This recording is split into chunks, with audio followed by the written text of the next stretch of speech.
guys, welcome back to my channel. Thank you for logging in. Before you click off because you think it's going to be too sensitive, I am not going to be giving too much of my commentary. I'm just going to be talking about a few things that's going on in the world today when it comes to the Black Lives Matter movement, what I'm seeing in the media, and what's going on overall. If you're into that type of video, then stay tuned. I'ma keep it rising. Say keep going higher. I keep going higher. I keep going higher. I keep going higher. I keep going higher. Okay, well, as I begin to talk about these things, I have a few little notes that I'm gonna be looking at. Also, I will be drinking some tea from my nice little coffee cup that I got. It say coffee before worky. I got this cup from one of my students a few years ago, and I absolutely love this cup. It'll keep everything cold. So what mood am I in? I'm actually in a frustrated mood.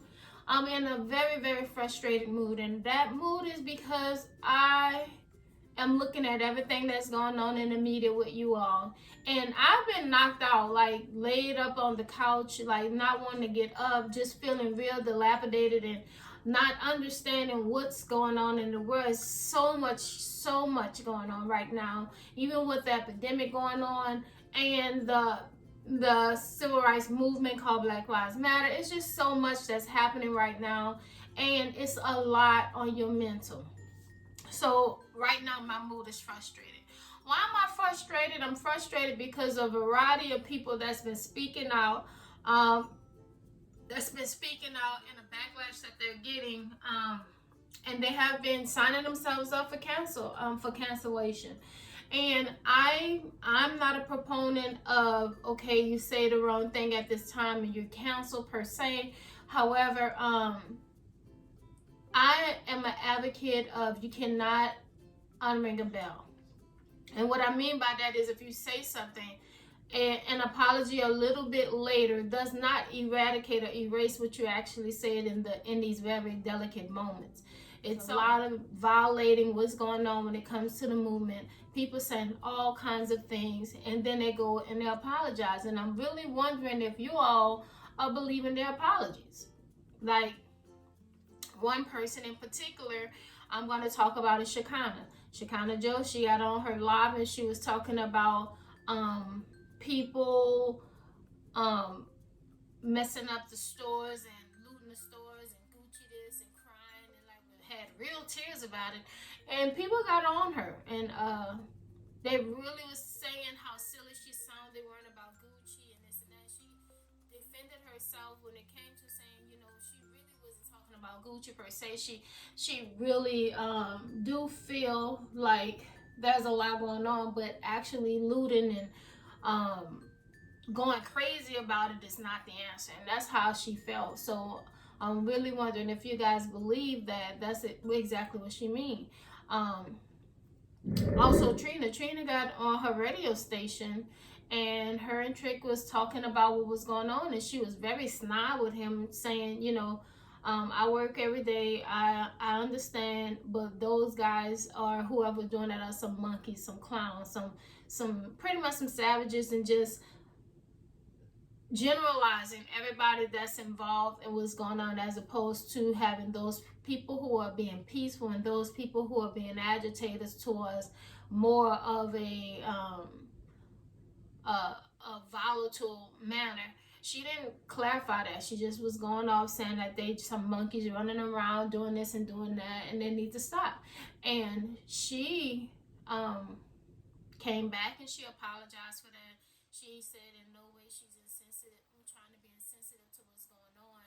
However, she was talking about those people who are causing damage to people's property and this and that. So sometimes, to be honest with you, they need to either get involved in the fight and they need to be quiet, because if you're going to apologize for your actual true feelings, then you shouldn't express them out loud and outwardly at all. I don't think that anyone could have sat these people down within that short period of time and had a conversation with them to the point they really understood. It'd just be a PR stunt for them to kind of clear those things up. Case in point, Brees. And I am from New Orleans, born and raised. I am a Saints fan. We lose, win, lose, or draw, I'm a Saints fan. However, when he got up there and was talking about desecrating the flag by kneeling for any cause, and start talking about his heritage when it comes to people fighting in the war, as if other people's family didn't fight in the war. There's a war happening right now for Black people when it comes to their lives and our lives, and how we're seen by people who are not of our color. And he took that and to say he's not going to do that. And to be honest, nobody asked you. Nobody asked you to kneel with us. Everyone asks you if you're gonna be the quarterback working with Black people. Just understanding their plight and understanding what's going on with them doesn't take you anything. It's free, actually. It's real free. And it seems like once he said what he said and people started to give him the backlash, he came with this long apology saying that he needs to start listening more. Wow, when all of this was happening with Kaepernick and stuff like that, I'm sure those boys was talking to you about it. And now that you say what you said, a few days later, I don't even know, it had to be within 24 hours later, you have this long drawn out apology. I'm just not buying it. I just think, like I said, it's a PR stunt. I love Drew, and I'm still gonna be a Saints fan. However, I just feel like a lot of people is backpedaling out of their true feelings, and I wonder if you guys are feeling that same way as well. I really do feel like he believed what he said about kneeling is disrespect to the American flag and those people who fought for us to have those liberties under that flag and what it stands for.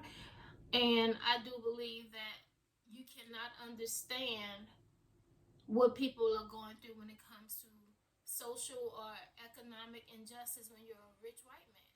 And that doesn't mean that he's a bad guy. It just means that you need to be quiet because it's not helping your fellow brethren, those people who have to protect you, the money that you're making, and kind of capping out what's going on in the New Orleans Saints spectrum, like getting paid really, really high. Like, a lot of people can look at that like, okay, well, we protect you, you get all of this, you have the talent, and we are part of that talent as well, but you cannot be insensitive, and that insensitive to just dismiss what we're trying to say. And I think when he came back with what he had to say, he really was backpedaling out of what he said. And I don't know if people are going to forgive him. I don't know how this will look. I don't know where all of this stuff is going. And to be honest with you, I've been watching a few, and I can only take a few minutes, maybe 30 minutes of Fox News. Fox News has been perpetuating this stereotypical fear-mongering behavior for a very long time, and I personally, as a woman, get scared when I watch Fox. So I know white people when it comes to what they see on the news, and if they're looking at that imagery and that commentary from Fox News, I understand why they would be like, oh no, all lives matter, this is ridiculous, blue lives matter, all of those things, because guess what, it makes you scared. And the reason why it makes you scared is because right now the narrative on Fox News is defund and abolish the police. Really? Who would want to abolish having police protection?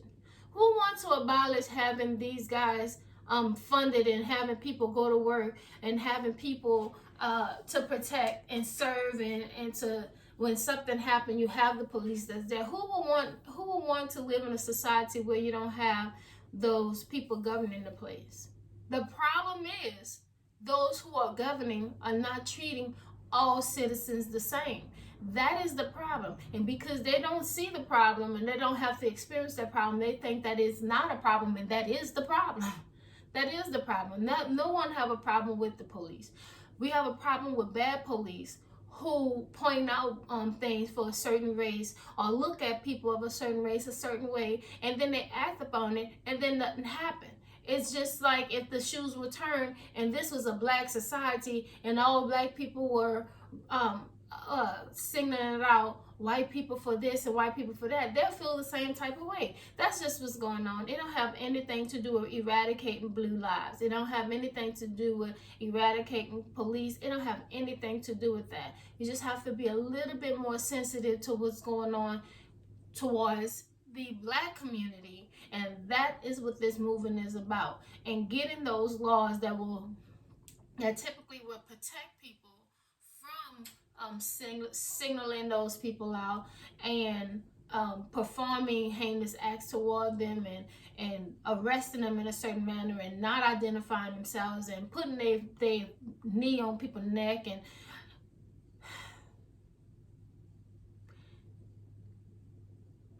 if you are a Fox News watcher, I understand why you'll be scared. I would not want to live in a society where we didn't have police. I personally would not want my daughter raised in a society where they do not have police government, and we don't have a local government, and we don't have people to kind of regulate any violent crimes, period. We need them. We do. But we need them to operate as if all citizens are worth saving.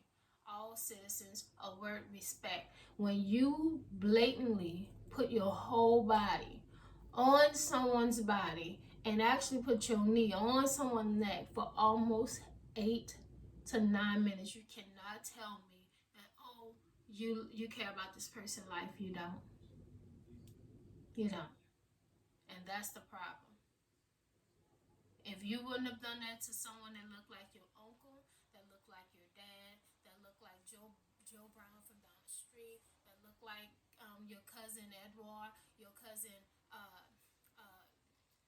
whatever their names are, if it don't look like you, would he have still put his knee on that person's neck? And I don't think he would. And that is the problem. That's what the unrest is about. That's why they're not stopping, and that's why it's still going on days in and throughout the United States, because enough is enough.